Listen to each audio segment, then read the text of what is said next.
ಪ್ರವಾಸದ ಬಗ್ಗೆ ನಿಮಗೆ ಆಸಕ್ತಿ ಹುಟ್ಟಿದ್ದು ಯಾವಾಗ ಮತ್ತು ಹೇಗೆ ಅಂತ ಹೇಳಿ. ಬುಲೆಟ್ ಇತ್ತು. ಬುಲೆಟಲ್ಲಿ ನಾನು ಮತ್ತು ನನ್ನ ಒಂದು ಸ್ನೇಹಿತ. ಎಷ್ಟೊಂದು ಸಲ ನಾವು ತಲುಪೋ ಜಾಗಕ್ಕಿಂತ ನಾವು ಹೋಗ್ತಾ ಇರೋ ದಾರಿನೇ ಚೆನ್ನಾಗಿರುತ್ತೆ ಅಂತ. 8 ವರ್ಷದಿಂದ ನೀವೀಗ ಪ್ರವಾಸ ಮಾಡ್ತಾ ಇದ್ದೀರಿ. ಯಾವಾಗೆಲ್ಲ ಪ್ರವಾಸ ಮಾಡ್ತೀರಿ ಮತ್ತು ಯಾಕಾಗಿ ಪ್ರವಾಸ ಮಾಡ್ತೀರಿ? ನೋಡುವುದಲ್ಲ, ನಾವು ಆ ಸ್ಥಳವನ್ನು ಅನುಭವಿಸಬೇಕು ಅಂತ. ಅವನು ಹೇಳಿದ, ಕೇಳಿಸದೆ ಕಲ್ಲು ಕಲ್ಲಿನಲ್ಲಿ ಕನ್ನಡ ನುಡಿ, ಕಾಣಿಸದೆ ಹೊನ್ನ ಚರಿತೆಯಲ್ಲಿ ಹಂಪೆಯ ಗುಡಿ ಅಂತ. ಈ ಹಾಡು ನನಗಿಷ್ಟ. ಯಾಕೆ ಇಷ್ಟ ಅಂತಂದರೆ, ಈ ಹಾಡು ಕೇಳಿ ಆಮೇಲೆ ನಾನು ಹಂಪಿಗೆ ಹೋಗಿ ಹಂಪಿ ನೋಡ್ಕೊಂಡು ಬಂದೆ. ಸೊ ನಿಮಗೆ ಬರವಣಿಗೆ ಬಗ್ಗೆ ಆಸಕ್ತಿ ಹೇಗೆ ಬಂತು ಅಂತ? ನನ್ನ ಹಂಪೆ ಆದಲ್ಲ, ಹಂಪೆಯ ನಾನಾದದ್ದೇ. ನಿಮಗೆ ಖುಷಿ ಕೊಡೋದು ಏಕಾಂಗಿ ಪ್ರವಾಸನ ಅಥವಾ ಯಾರ ಜೊತೆಗಾದರೂ? ಅದು ಎರಡಕ್ಕೂ ಎರಡು ಫೀಲ್ ಸರ್. ಪ್ರವಾಸ ಅಂತ ಅನ್ನೋದು ಒಳ್ಳೆ ಹವ್ಯಾಸ. ಇದು ಕಾಸ್ಟ್ಲಿ ಅಂತ ಅನ್ಸುತ್ತಾ? ಕಾರಲ್ಲಿ ಮಲಗೋದುಂಟು. ಇಷ್ಟೆಲ್ಲ ಪ್ರವಾಸ ಮಾಡೋದಕ್ಕೆ ನಿಮಗೆ ಮನೆಯವರಿಂದ ಒಂದು ದೊಡ್ಡ ಪ್ರೋತ್ಸಾಹ ಬೇಕಲ್ವ? ಪ್ರೋತ್ಸಾಹ ಉಂಟು ಅಂತ ಹೇಳೋ.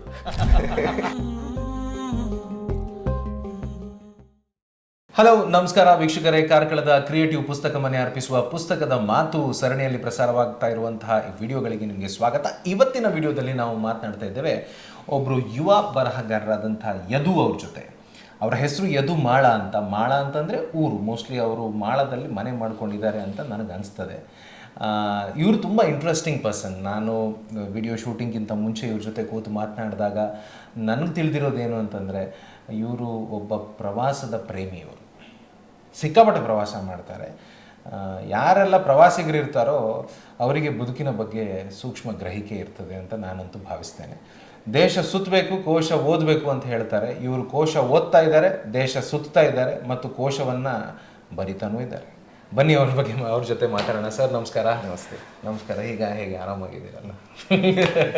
ಅವ್ರು ಹೇಳ್ತಿದ್ರು, ಇಲ್ಲ ಫಸ್ಟ್ ಟೈಮ್ ನಾನು ಈ ಥರ ಎಲ್ಲ ನನಗೆ ಸ್ವಲ್ಪ ಹೆದರಿಕೆ ಆಗ್ತಾ ಇದೆ ಅಂತ. ಹಾಗೆ ಈಗ ಹೆದರಿಕೆ ಕಡಿಮೆ ಆಗಿದೆ ಅವರಿಗೆ. ಸರ್, ನಿಮ್ಮ ಈ ಚೊಚ್ಚಲ ಕೃತಿ ನನ್ನ ಹಂಪೆ, ಇದ್ರ ಬಗ್ಗೆ ನಾವು ಮಾತನಾಡೋದಕ್ಕಿಂತ ಮುಂಚೆ ನನಗೆ ನೀವು ಆ್ಯಸ್ ಎ ಪರ್ಸನ್ನೇ ತುಂಬ ಇಂಟ್ರೆಸ್ಟಿಂಗ್ ಅಂತ ಅನಿಸಿಬಿಡ್ತು ಸರ್. ಅದೆಲ್ಲ ಬಿಡಿ, ನಿಮ್ಮ ಉದ್ಯೋಗ? ನಾನು pharmacist. Okay. B pharm? B pharm. Okay. ಎಲ್ಲಿ ಓದಿದ್ದು?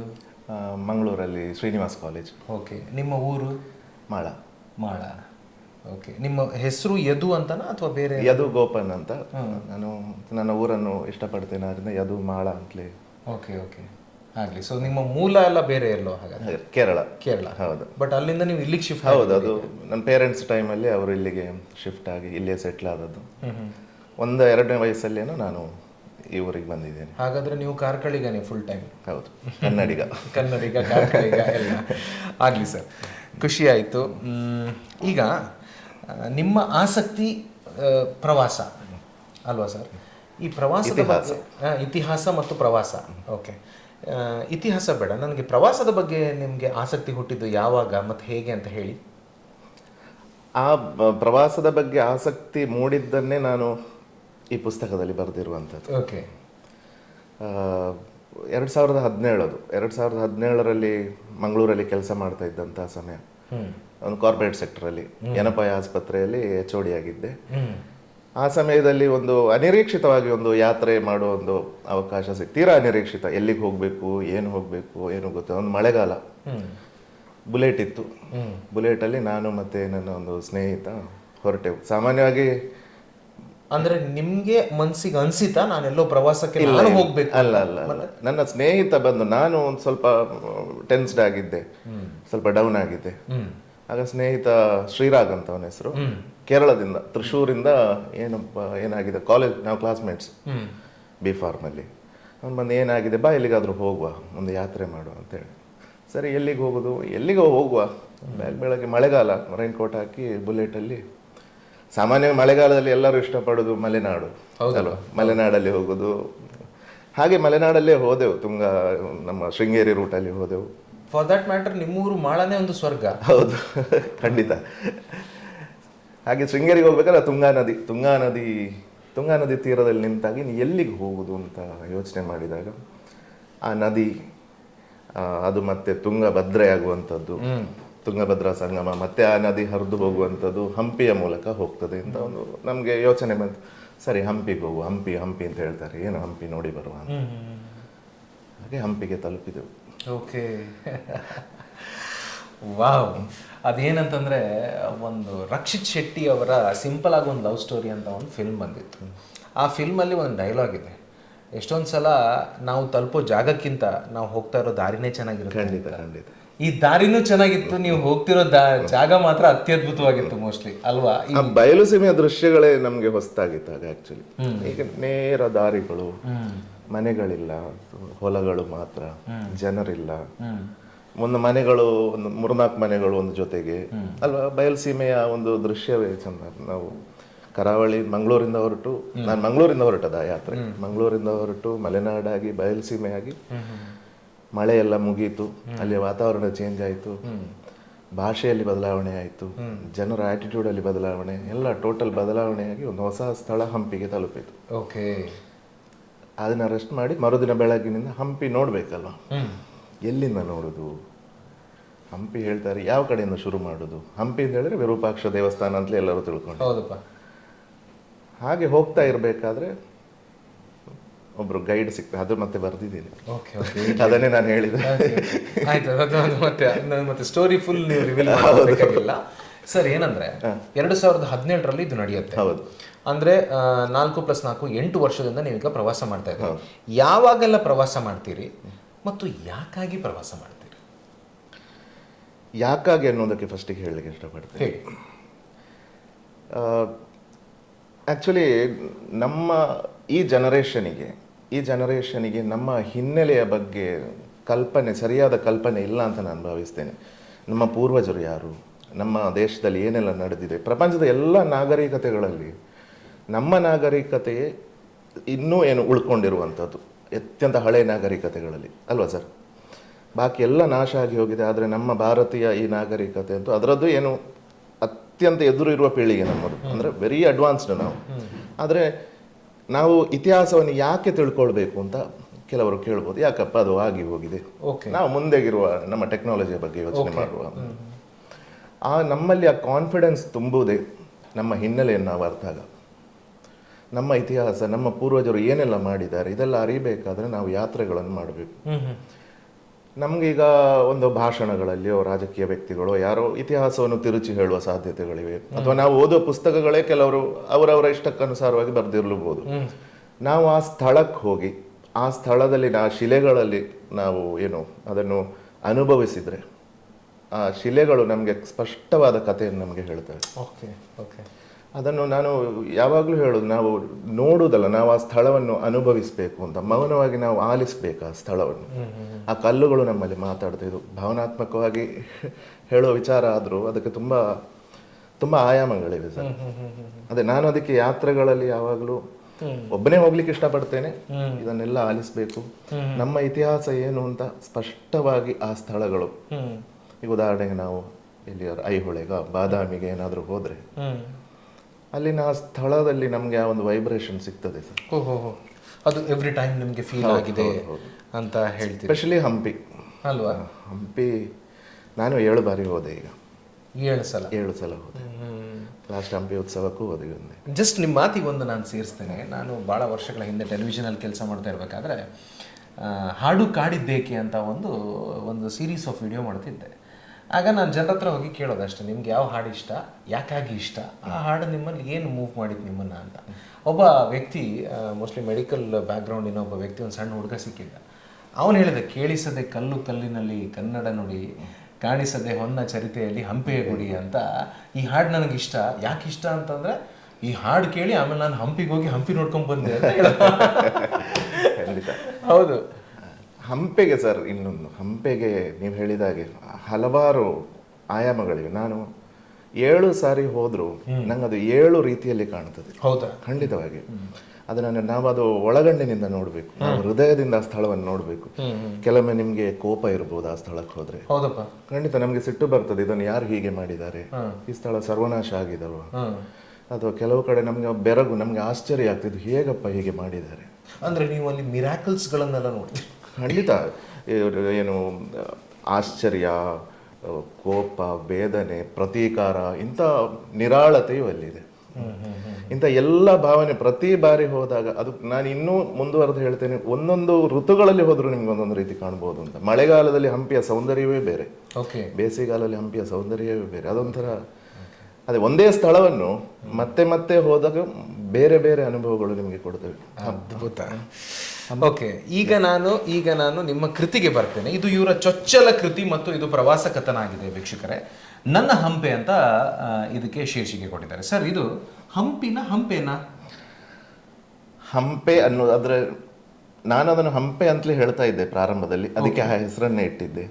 ಮತ್ತೆ ಮತ್ತೆ ಹೋಗ್ತಾ ಹೋಗ್ತಾ ಅದು ಹಂಪಿ ಅಂತ ಗೊತ್ತಾಯ್ತು. ಸೊ ಹಾಗಾದ್ರೆ ಹಂಪಿ ಸರಿ, ಹಂಪಿ ಸರಿ. ಇದು ನೀವು ಹೇಳಿದ್ರಿಂದ ನಿಮ್ಗೆ ಇದು ಆಪ್ತವಾಗಿದೆ. ಹೌದು. ಓಕೆ, ಈಗ ಬರವಣಿಗೆ ಬಗ್ಗೆ ನಿಮಗೆ ಆಸಕ್ತಿ ಹೇಗೆ? ಯಾಕಂತಂದ್ರೆ ಎಷ್ಟೊಂದು ಜನ ಟ್ರಾವೆಲರ್ಸ್ ಇದ್ದಾರೆ. ಕೆಲವು ಟ್ರಾವೆಲರ್ಸ್ಗಳಿಗೆ ಸುಮ್ಮನೆ ಏಕಾಂಗಿಯಾಗಿ ಹೋಗೋದಂದ್ರೆ ಇಷ್ಟ. ಕೆಲವರು ಅದನ್ನು ಟ್ರಾವೆಲನ್ನು ಅನುಭವಿಸೋದಕ್ಕೆ ಹೋಗ್ತಾರೆ ಅಷ್ಟೇ. ಆದರೆ ನೀವು ಪ್ರವಾಸವನ್ನು ಮಾಡ್ತೀರಿ, ಮತ್ತು ಅದನ್ನು ಬರವಣಿಗೆ ರೂಪದಲ್ಲಿ ಇಳಿಸ್ತೀರಿ, ಅದನ್ನು 10 ಜನರಿಗೆ ಈ ಪುಸ್ತಕದ ಮೂಲಕ ನೀವು ಹಂಚ್ತೀರಿ. ಸೊ ಬರಿಬೇಕು ಅಂತಾದರೆ ಅದಕ್ಕೊಂದು ಸಪ್ರೇಟ್ ಸೆಟ್ ಆಫ್ ಸ್ಕಿಲ್ಸ್ ಬೇಕು, ಅದು ಎಲ್ರಿಗೂ ಬರಲ್ಲ. ಸೊ ನಿಮಗೆ ಬರವಣಿಗೆ ಬಗ್ಗೆ ಆಸಕ್ತಿ ಹೇಗೆ ಬಂತು ಅಂತ? ಓದುವುದರಿಂದ ಅಂತ ಹೇಳ್ಬೋದು. ಈ ಯಾತ್ರೆಯ ನಂತರ ಫಸ್ಟ್ ಬಂದು ಮಾಡಿದ ಕೆಲಸವೇ ನಾನು ಒಂದು ಪುಸ್ತಕ ಮಳಿಗೆಗೆ ಹೋದೆ ಮಂಗಳೂರಲ್ಲಿ. ಕರ್ನಾಟಕದ ಇತಿಹಾಸ ಅನ್ನೋ ಪುಸ್ತಕ ಟಿ.ಜಿ. ಚಂದ್ರಶೇಖರಪ್ಪ ಅವರದ್ದು ಇರಬೇಕು. ಆ ಪುಸ್ತಕವನ್ನು ತೆಗೆದು ಓದಲಿಕ್ಕೆ ಪ್ರಾರಂಭ, ಮತ್ತೆ ನಿರಂತರ ಓದ್ತಾ ಇದ್ದೆ. ಇತಿಹಾಸ ತಿಳಿಬೇಕು, ಏನಾಯ್ತು ಹಂಪಿಗೆ ಏನಾಯ್ತು ಅಂತ. ಅದರ ಜೊತೆಗೆ ಕರ್ನಾಟಕದ ಉಳಿದ ಇತಿಹಾಸ ಹೀಗೆ ಓದಿ ಒಂದು ತುಂಬಾ ಪುಸ್ತಕಗಳು ಓದಿದೆ. ತುಂಬಾ ಅಂದ್ರೆ ಬಹುಶಃ ತುಂಬಾ ಓದಿದೆ. ಆ ಓದಿದ ನಂತರ ಬಹುಶಃ ಬರೀಲಿಕ್ಕೆ ಆಸಕ್ತಿ ಬಂತು ಕಾಣ್ತಾ. ಒಂದು 5-6 ತಿಂಗಳಲ್ಲಿ ನಾನು ಹಲವಾರು ಪುಸ್ತಕ ಓದಿ ಮುಗಿಸಿದ್ದೆ. ಸೊ ಆ ಓದಿರೋದ್ರಿಂದ ನಿಮ್ಮೊಳಗೆ ಸ್ಕಿಲ್ಸ್ ಬಂತು. ಈಗ 2017ಕ್ಕಿಂತ ಮುಂಚೆ ನೀವು ಬರಿತಾ ಇಲ್ಲ ಅದರ ಮುಂಚೆ ಬರೀಲೂ ಇಲ್ಲ, ಏನೂ ಇಲ್ಲ. ಅದು ಆಗಲಿ. ಈಗ ನನ್ನ ಹಂಪೆ ಅಂತ ಕೊಟ್ಟಿದ್ದೀರಾ. ಈಗ ನಿಮ್ಮೂರು ಕಾರ್ಕಳ, ನನ್ನದು ಕುಂದಾಪುರ, ಉಡುಪಿ ಅಂತ. ಸಾಮಾನ್ಯವಾಗಿ ನಾವೆಲ್ಲರೂ ಕೂಡ ನಮ್ಮ ಊರಿನ ಬಗ್ಗೆ ಬಹಳ ಹೆಮ್ಮೆಯಿಂದ ತುಂಬ ಅಥಾರಿಟೇಟಿವ್ ಆಗಿ ಮಾತನಾಡೋದು. ಎನ್ನ ಮೆಗ್ಗೆ, ಎನ್ನ ಪಲಾಯೆ ಅಂತ, ಅಥವಾ ಎನ್ನ ಊರು ಅಂದರೆ ನನ್ನ ಉಡುಪಿ, ನನ್ನ ಕಾರ್ಕಳ ಅಂತ ಹೇಳ್ತಾರೆ. ಎಲ್ಲಿಯ ನೀವು, ಎಲ್ಲಿಯ ಹಂಪೆ, ಬಟ್ ಇದು ನನ್ನ ಹಂಪೆ ಯಾಕಾಯಿತು ಅಂತ, ಅಷ್ಟು ಆಪ್ತತೆ ಹೇಗೆ ಅಂತ? ಅದರಲ್ಲಿ ನನ್ನ ಹಂಪೆ ಆದಲ್ಲ, ಹಂಪೆಯ ನಾನಾದದ್ದು. ಆ್ಯಕ್ಚುಲಿ ಅಲ್ಲಿಗೆ ಹೋದಾಗ ಹಂಪೆ ನನ್ನನ್ನು ತಗೊಂಡದ್ದು. ನಾನು ಹೇಳಿದ್ದೆ ಅಲ್ವಾ ಸರ್, ಆ ಒಂದು ಗೊಂದಲದಲ್ಲಿ, ಆ ಒಂದು ಕನ್ಫ್ಯೂಷನಲ್ಲಿ ಹೋದದ್ದಲ್ಲಿಗೆ. ಅಲ್ಲಿ ಎಲ್ಲದಕ್ಕೂ ಉತ್ತರ ಇತ್ತು ಸರ್ ಹಂಪೆಯಲ್ಲಿ. ನಮ್ಮ ನೋವುಗಳು, ಎಸ್ಪೆಷಲಿ ಇತ್ತೀಚಿನ ಜನ್ರೇಷನು, ಸಣ್ಣ ನೋವುಗಳಿಗೆ, ಸಣ್ಣ ಜೀವನದಲ್ಲಿ ಆಗುವ ಸಮಸ್ಯೆಗಳಿಗೆಲ್ಲ ಏನೇನೋ ನಿರ್ಧಾರಗಳನ್ನು ತಗೊಂಡು ಬಿಡುವ ಈ ಜನ್ರೇಷನ್. ನಾನು ಆ ರೀತಿಯೇ ಇದ್ದೆ. ಆ ಸ್ಥಳಕ್ಕೆ ಹೋದಾಗ ಆ ಸ್ಥಳದ ನೋವನ್ನು, ಅದೊಂದು ದೊಡ್ಡ ನೋವು ಸರ್. ಒಂದು ಲಕ್ಷಾಂತರ ಜನ ಇದ್ದ ಸ್ಥಳ ರಾತ್ರೋರಾತ್ರಿ ಮುಗಿಸಿ ಬಿಡುವುದಂದ್ರೆ, ಮತ್ತೆ 200-300 ವರ್ಷಗಳ ಕಾಲ ಖಾಲಿ ಪ್ರಾಣಿಗಳು ಮಾತ್ರ ತಿರುಗಾಡುವ ಜಾಗ ಆಗಿ ಉಳ್ಕೊಳ್ಳೋದಂದ್ರೆ, ಆ ಸ್ಥಳದಲ್ಲಿನ ಅದು ಆ ದೊಡ್ಡ ನೋವು, ಅದರ ವ್ಯಾಪ್ತಿ, ಅದರ ಒಳಗೆ ನಾವು ಕರಗಿ ಹೋಗ್ತೇವೆ ಅಲ್ಲಿ ಹೋದಾಗ. ಅಂದ್ರೆ ನಿಮ್ಗೆ ಅನಿಸ್ತು ಇದ್ರ ನೋವು ಎದುರುಗಡೆ ನಂದೇನು ಏನೂ ಅಲ್ಲ ಹಾಗನ್ಸಿತ? ಹೌದು, ಖಂಡಿತ ಅದನ್ನೇ ಬರೆದಿದ್ದೇನೆ. ಓಕೆ, ಹಾಗಾದರೆ ಇದನ್ನು ಓದಬೇಕಾಯಿತು. ಆಗಲಿ. ನಿಮಗೆ ಪ್ರವಾಸ ಮತ್ತು ಇತಿಹಾಸದ ಬಗ್ಗೆ ಆಸಕ್ತಿ ಅಂತ ಆರಂಭದಲ್ಲಿ ಹೇಳಿದ್ರಿ. ಇತಿಹಾಸದ ಬಗ್ಗೆನೇ ಯಾಕೆ ಆಸಕ್ತಿ? ಬೇರೆನೂ ಇರ್ಬೋದಲ್ವಾ ಆಸಕ್ತಿ? ಇಲ್ಲ, ಇತಿಹಾಸದಿಂದ ಏನು ಹೇಳೋದು, ಈ ಸ್ಥಳಕ್ಕೆ ಹೋದ ನಂತರ ನಮಗೆ ಹುಟ್ಟಿದ ಒಂದು ಅಭಿರುಚಿ, ಅದು ಹೊಸ ಅಭಿರುಚಿ. ಇತಿಹಾಸ ತಿಳ್ಕೊಳ್ಬೇಕು. ಇದು ಮಾತ್ರ ನಾನು ಅದಕ್ಕೆ ಹಂಪಿಗೆ ಮಾತ್ರ ಸೀಮಿತವಾಗಿಡ್ತಾ ಇಲ್ಲ. ನಾನು ಎಲ್ಲೋರಕ್ಕೆ ಹೋದೆ, ಎಲ್ಲೋರದ ಕೈಲಾಸ ದೇವಾಲಯ ನೋಡಿದೆ. ಯಾಕೆ ಕಟ್ಟಿದ್ರು, ಯಾರು ಕಟ್ಟಿದ್ರು, ಯಾವಾಗ ಕಟ್ಟಿದ್ರು, ಹೇಗೆ ಕಟ್ಟಿದ್ರು, ಇದನ್ನು ನೋಡಿರ್ಬೋದ ನೀವು ಕೈಲಾಸ ದೇವಾಲಯ ಎಲ್ಲೋರ? ದೊಡ್ಡ ಅದೊಂದು ಅದ್ಭುತವೇ. ನಾವು ಪ್ರವಾಸ ಅಂತ ಹೇಳಿದಾಗ ಐಫಿಲ್ ಟವರ್ ನೋಡಬೇಕು, ಅಥವಾ ಹಿಮಾಲಯ ನೋಡಬೇಕು, ಡಾರ್ಜಿಲಿಂಗ್, ಶಿಮ್ಲಾ ಅಂತೆಲ್ಲ ಹೋಗ್ತೇವೆ. ನಿಜವಾಗಿ ನಾವೇನು ಅಂತ ಇನ್ನೂ ನೋಡ್ಲೇ ಇಲ್ಲ. ನಾವು ಇನ್ನೊಬ್ಬರನ್ನು ನೋಡ್ಲಿಕ್ಕೆ ಪ್ರಯತ್ನ ಪಡ್ತಾ ಇದ್ದೇವೆ ಅಲ್ವಾ. ನಮ್ಮನ್ನು ನೋಡ್ಬೇಕಾದ್ರೆ ನಮ್ಮ ಊರಿನಲ್ಲಿ ಒಂದು 300 ಕಿಲೋಮೀಟರ್ 400 ಕಿಲೋಮೀಟರ್ ವ್ಯಾಪ್ತಿಯಲ್ಲಿ ನಾವು ಸಂಚರಿಸಿದ್ರೆ, ನಾವು ಏನು, ನಮ್ಮ ಹಿನ್ನೆಲೆ ಏನು, ನಮ್ಮ ಪೂರ್ವಜರು ಎಂಥವರು, ಅವರದ್ದೇ ನೆಕ್ಸ್ಟ್ ಜನರೇಷನ್ ನಾವು. ಸೊ ನಮ್ಮಲ್ಲಿ ಇನ್ನೂ ಎಂಥ ಶಕ್ತಿ ಇದೆ, ನಮ್ಮ ಮುಂದಿನ ಪೀಳಿಗೆ ಎಲ್ಲಿವರೆಗೆ ಮುಂದುವರಿಬೇಕು, ಅದೆಲ್ಲ ಇದರಿಂದ ಸಿಗ್ತದೆ. ಸೊ ನಾವು ಇನ್ಯಾರನ್ನು ನೋಡುವ ಬದಲು ನಮ್ಮ ಹಿನ್ನೆಲೆಯನ್ನು ಅರಿಲಿಕ್ಕಾಗಿ ಯಾತ್ರೆಗಳನ್ನು ಮಾಡಿದರೆ ದೂರ ಎಲ್ಲ ಬೇಡ, ನಮ್ಮ ಊರೇ ಸಾಕು. ನಮ್ಮ ಕರಾವಳಿ, ಮಲೆನಾಡು, ಸ್ವಲ್ಪ ಬಯಲುಸೀಮೆ ಅಷ್ಟು ತಿರುಗಿದ್ರೆ ನಾವೇನು ಅಂತ ಅರ್ಥ ಆಗುತ್ತಲ್ವಾ? ಬಹಳ ಅದ್ಭುತವಾದಂಥ ಮಾತನ್ನು ಹೇಳಿದ್ರಿ. ನನ್ನ ಹಂಪೆ ಬಹಳ ಸುಂದರವಾದಂಥ ಕೃತಿ ಮತ್ತು ತುಂಬ ಸಣ್ಣ ಕೃತಿ. ಇದು 84 ಪುಟಗಳ ಸಣ್ಣ ಕೃತಿ. ಫಾಂಟ್ ಕೂಡ ತುಂಬ ಚೆನ್ನಾಗಿದೆ, ಕಣ್ಣಿಗೆ ಇಷ್ಟು ದೂರದಿಂದನೂ ಕೂಡ ಬಹಳ ಸ್ಪಷ್ಟವಾಗಿ ಕಾಣಿಸ್ತದೆ. ವಿತ್ ಫೋಟೋಗ್ರಾಫ್ಸ್ ಅದನ್ನು ಎಕ್ಸ್ಪ್ಲೈನ್ ಮಾಡ್ತಾ ಅವರ ಅನುಭವವನ್ನು ಇಲ್ಲಿ ದಾಖಲು ಮಾಡ್ತಾ ಹೋಗಿದ್ದಾರೆ. ಮೇ ಬಿ ಒಂದೇ ಶಾರ್ಟಲ್ಲಿ ಇದನ್ನು ಓದಿ ಮುಗಿಸ್ಬಹುದು ಅಂತ ನನಗೆ ಸ್ಪಷ್ಟವಾಗಿ ಅನಿಸ್ತಿದೆ. ಇದನ್ನು ನಾನು ರ್ಯಾಪಿಡ್ ಕ್ವೆಶನ್ಸ್ ಕೇಳೋದಕ್ಕಿಂತ ಮುಂಚೆ ಸರ್, ಇದನ್ನು ಓದಿ ನಿಮ್ಗೆ ಯಾರಾದರೂ ಜನ ಹೇಳಿರೋದು ಏನಾದರೂ ಇದ್ರ ಬಗ್ಗೆ ಪ್ರತಿಕ್ರಿಯೆ ಏನು ಒಂದು ಹೇಳಿ ನೋಡೋಣ. ಇವರು ಮುನ್ನುಡಿ ಬರೆದವರಿಗೆ ನಾನು ಫಸ್ಟ್ ಕೊಟ್ಟೆ ಪುಸ್ತಕ, ಚೊಕ್ಕಡಿ ಅವರು. ಯಬ್ಬ, ಅಂತ ಮಹಾನ್ ಸಾಹಿತಿಗಳ ಹತ್ರ ಹೋದ್ರಿ ನೀವು? ಹೌದು, ಅವ್ರ ಹತ್ರ ಹೋದೆ.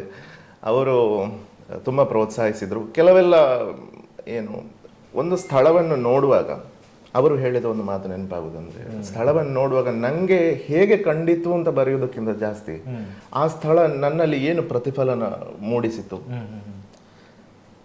ಅದನ್ನು ಬರೆಯುವುದು. ಅಂದರೆ ಅವರ ಪದಗಳನ್ನೇ ಬಳಸುವುದಾದ್ರೆ ನೋಡುವುದು ಮತ್ತೆ ಕಾಣುವುದು ಅಂತ ಅವರು ಹೇಳ್ತಾರೆ. ನೋಡುವುದಂದ್ರೆ ನಾವು ಜಸ್ಟ್ ನೋಡು, ನಮ್ಮ ಮುಂದೆ ಏನು ಕಾಣ್ತಾ ಇದೆ. ಕಾಣುವುದು ಅಂತ ಹೇಳಿರೋದು ಒಳಗಣ್ಣಿನಿಂದ, ಹೃದಯದಿಂದ ನಾವು ಅದರ ಸ್ಪಂದನೆಯನ್ನು ನಾವು ಅರ್ಥೈಸಿಕೊಳ್ಬೇಕು. ನೋಡುವುದು ಮತ್ತೆ ಕಾಣುವುದು, ಅದು ಚೊಕ್ಕಾಡಿ ಅವರೇ ಬಳಸಿದ ಪದ. ಅದು ತುಂಬಾ ಇಷ್ಟ ಆಯ್ತು. ಅದು ಎಲ್ಲ ಗ್ರೇಟ್ ಮ್ಯಾನ್. ಕನ್ನಡಕ್ಕೆ ಬಹಳ ಅದ್ಭುತವಾದಂಥ ಕೊಡುಗೆ ಕೊಟ್ಟಿರುವಂಥ ಮೇರು ಮತ್ತು ಹಿರಿಯ ಸಾಹಿತಿಗಳು. ಇರಲಿ, ಈಗ ನಾನು ಕೆಲವು ಕ್ವಿಕ್ಕಾಗಿ ಪ್ರಶ್ನೆಗಳನ್ನು ಕೇಳ್ತೀನಿ, ನೀವು ಟಕ್ಕಾಗಿ ಆನ್ಸರ್ ಕೊಡಬೇಕು. ಅವರೇ, ಈಗ ನೀವು ಪ್ರವಾಸ ಯಾರ ಜೊತೆ ಮಾಡ್ತೀರಿ? ಒಬ್ಬರೇನಾ, ಹೇಗೆ? ಒಬ್ಬನೇ ಮಾಡ್ತೇನೆ, ಸ್ನೇಹಿತರ ಜೊತೆ ಕೇಳ್ತೇನೆ. ಸ್ನೇಹಿತರಲ್ಲಿ ಯಾರು ಇಲ್ಲಾದ್ರೆ ಮತ್ತೆ ಹೋಗ್ತೇನೆ. 8 ವರ್ಷಗಳಲ್ಲಿ ಸಾಧಾರಣ ನೀವು ಎಷ್ಟು ಪ್ರವಾಸಿ ತಾಣಗಳನ್ನು ನೀವು ಭೇಟಿ ಮಾಡಿರ್ಬೋದು? ಒಂದು 250 ಮಾಡಿರ್ಬೋದು 8 ವರ್ಷಗಳಲ್ಲಿ. ಅಂದರೆ ತಿಂಗಳಿಗೆ 2 ಲೆಕ್ಕದಲ್ಲ, ಅಥವಾ ಜಾಸ್ತಿ ಇರ್ಬೋದು? ಜಾಸ್ತಿನೇ. ಓಕೆ. ನಿಮಗೆ ಖುಷಿ ಕೊಡೋದು ಏಕಾಂಗಿ ಪ್ರವಾಸನ ಅಥವಾ ಯಾರ ಜೊತೆಗಾದರೂ? ಅದು ಎರಡಕ್ಕೂ ಎರಡು ಫೀಲ್ ಸರ್. ಏಕಾಂಗಿ ಇಷ್ಟ ಆಗೋದು. ಓಕೆ. ನೀವು ಯಾವುದರಲ್ಲಿ ಪ್ರವಾಸ ಮಾಡ್ತೀರಿ? ಬೈಕಲ್ಲಿ ಅಥವಾ ಕಾರಲ್ಲಿ ಅಥವಾ ನಮ್ಮ KSRTC ಬಸ್ಗಳಲ್ಲಿ? 3ರಲ್ಲಿ ಮಾಡ್ತೀನಿ, ಬೈಕಲ್ಲಿಯೂ, ಕಾರಲ್ಲಿಯೂ, ಬಸ್ಸಲ್ಲಿಯೂ. ರೀಸೆಂಟಾಗಿ ಹಂಪಿಗೆ ಹೋದ ನಾನು ಬಸ್ಸಲ್ಲಿ ಹೋದದ್ದು. ಹೌದಾ? ಹಂಪಿ ಉತ್ಸವಕ್ಕೆ. ತುಂಬ ಆಪ್ತ ಅಂತ ಅನ್ಸುವಂಥದ್ದು ಯಾವುದು?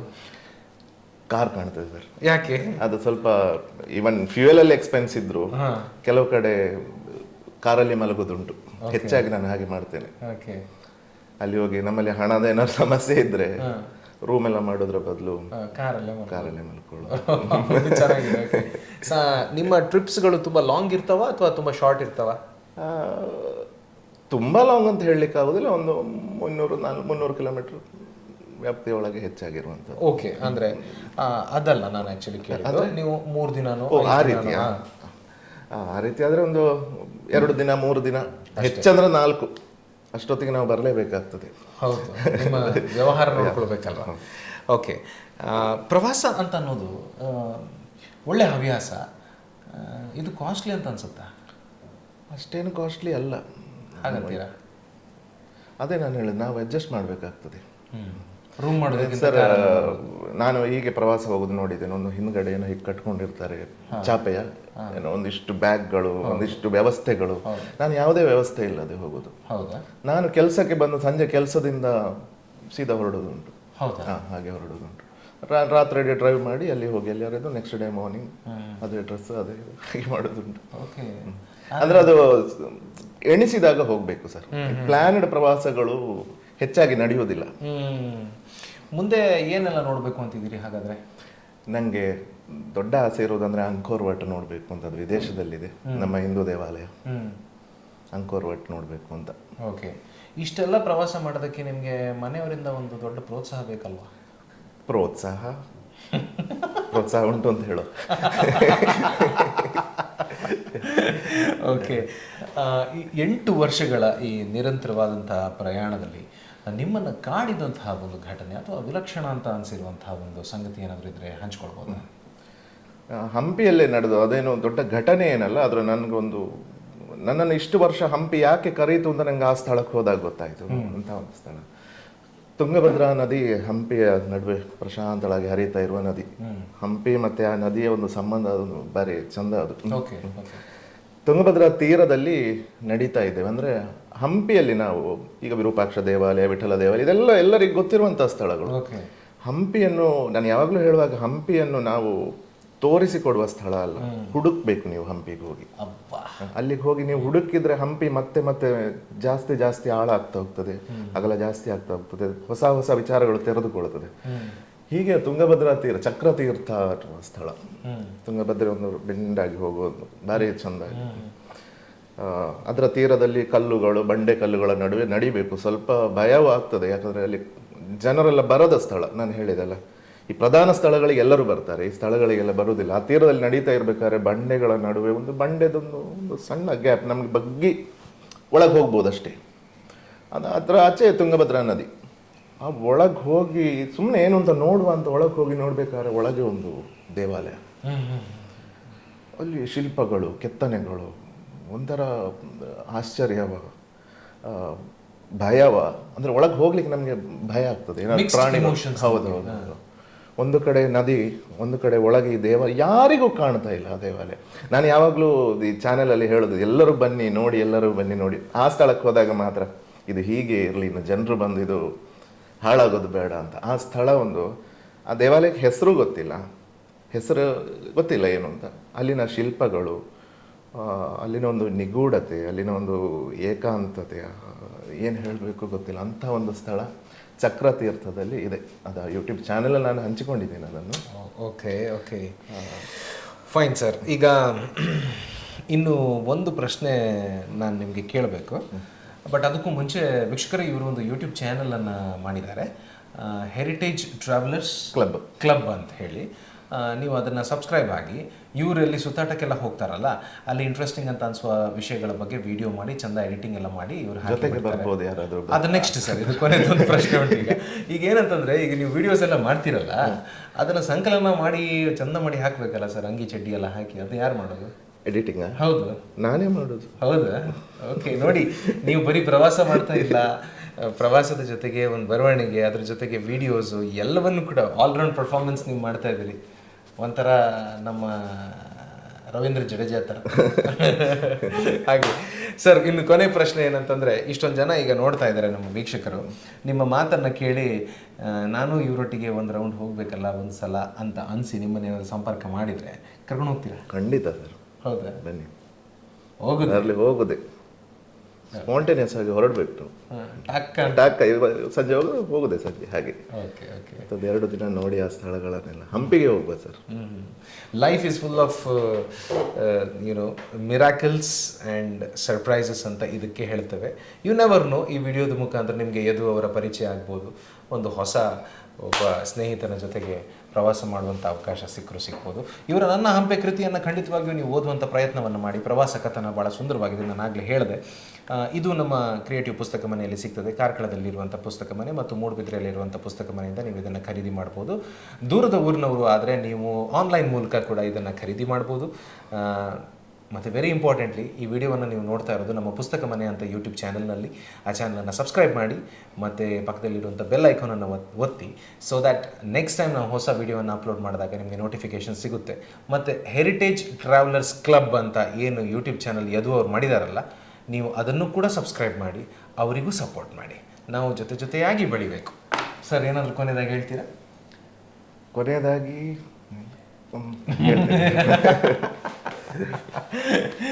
ಹೇಳಿ. ಕೊನೆಯದಾಗಿ ನಂಗೆ 2 ವಿಚಾರಗಳು ಹೇಳಿ. ಒಂದನೇದು, ಈಗಿನ ಪೀಳಿಗೆಯಲ್ಲಿ ಪುಸ್ತಕದ ಬಗ್ಗೆ, ಓದಿನ ಬಗ್ಗೆ ಆಸಕ್ತಿ ತುಂಬಾ ಕಡಿಮೆ ಆಗ್ತಾ ಉಂಟು, ಎಸ್ಪೆಷಲಿ ನಮ್ಮ ಕರಾವಳಿ ಜಿಲ್ಲೆಗಳಲ್ಲಿ. ನಾವು ಬಯಲುಸೀಮೆಗೆ ಆಚೆ ಹೋದ್ರೆ ಓದ್ತಾರೆ. ಉದಾಹರಣೆಗೆ ನಮ್ಮ ಕಾರ್ಕಳದಲ್ಲಿ ಪುಸ್ತಕ ಮಳಿಗೆ ಇರಲಿಲ್ಲ. ಈಗ ಕ್ರಿಯೇಟಿವ್ ಇದ್ದು ಬಂದ ಮೇಲೆ, ಪುಸ್ತಕ ಮನೆ ಬಂದ ಮೇಲೆ ಓಕೆ, ಒಂದು ಪುಸ್ತಕ ಮಳಿಗೆ ಉಂಟು ನಮಗೆ. ಇಷ್ಟು ದೊಡ್ಡ ತಾಲೂಕಿನಲ್ಲಿ ಒಂದು ಪುಸ್ತಕ ಮಳಿಗೆ ಇಲ್ಲ ಅಂತ ಹೇಳಿದ್ರೆ ಜನರು ನ್ಯೂಸ್ ಪೇಪರ್ ಓದ್ತಾರೆ ಬಿಟ್ಟರೆ ಬೇರೆ ಏನು ಓದ್ತಾ ಇಲ್ಲ. ಅಂದರೆ ಪ್ರಬುದ್ಧ ಪುಸ್ತಕಗಳು ನಾನು ಹೇಳಿದೆ. ಸೊ ಎಲ್ಲರೂ ಓದುವ ಕಡೆ ಸ್ವಲ್ಪ, ಅಂದರೆ ಈಗ ನಮಗೆ ಮಾಹಿತಿಗಳು ಯೂಟ್ಯೂಬ್ನಿಂದ ಸಿಗ್ಬೋದು, ವಾಟ್ಸಪ್ನಿಂದ ಸಿಗ್ಬೋದು, ಫೇಸ್ಬುಕ್ ಎಲ್ಲ ಸಿಗ್ಬೋದು. ಆದರೆ ಆ ಮಾಹಿತಿಗಳು ಆಳವಾಗಿ ಉಳಿಯುವುದು ಬಹುಶಃ ನನ್ನ ಅನುಭವದಲ್ಲಿ ಪುಸ್ತಕಗಳಿಂದ ತಗೊಂಡಾಗ ಮಾತ್ರ ಅಂತ. ಆ ಹೆಜ್ಜೆ ಗುರುತುಗಳು ನಮ್ಮಲ್ಲಿ ಇರ್ತವೆ. ಬಾಕಿದೆಲ್ಲ ನಾವು ಸೂಪರ್ಫಿಷಿಯಲಿ ಅದನ್ನು ನೋಡಿಕೊಂಡು ಹೋಗ್ತೇವೆ. ಎಸ್ ಎಸ್ ಇದು ತುಂಬ ಆಳವಾಗಿ ಉಳಿತದೆ. ಅದರಿಂದ ಪುಸ್ತಕಗಳ ಬಗ್ಗೆ ಜನರು ಸ್ವಲ್ಪ ಓದಿದ್ರೆ ಸಾಕು. ಕನ್ನಡದ ಸಾಹಿತ್ಯ ಅಂತೂ ಅಷ್ಟು ದೊಡ್ಡದುಂಟು. ಒಂದು ದಿನಕ್ಕೊಂದು 5 ನಿಮಿಷ ಓದಿದ್ರು ಓದಿಸ್ತದೆ ಮುಂದೆ. ಮತ್ತೆ ಅದು ಕೆಲಸ ಪುಸ್ತಕ ಅದು ಮಾಡ್ತದೆ. ಓಕೆ, ಓದಬೇಕು ಎಲ್ಲರೂ. ಎಸ್ ಯದು ಅವರೇ, ತುಂಬ ತುಂಬ ಥ್ಯಾಂಕ್ಸ್. ಈ ಪ್ರವಾಸ ಮತ್ತು ಇತಿಹಾಸ ನಿಮ್ಮ 2 ಆಸಕ್ತಿಗಳು ನಿರಂತರವಾಗಿ ನಿಮ್ಮನ್ನು ಪೊರೆಯಲ್ಲಿ ಅಂತ ನಾವು ಹಾರೈಸ್ತೇವೆ. ನಮಸ್ಕಾರ.